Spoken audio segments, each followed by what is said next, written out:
La proposta di legge sul fine vita approda in regione, ma è ancora lontana la sua approvazione.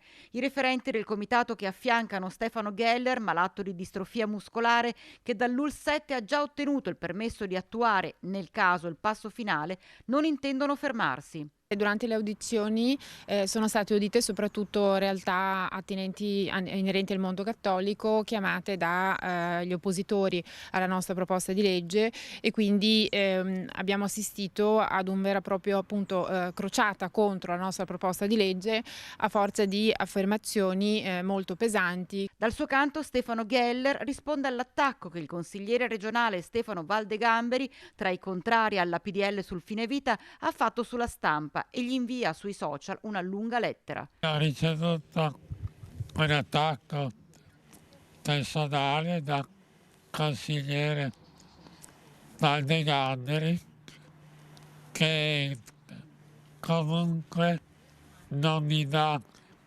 nessun problema e mi fa capire che quello che dico dà fastidio, soprattutto detto da un malato e quindi lo invito a continuare che a me non spaventa affatto.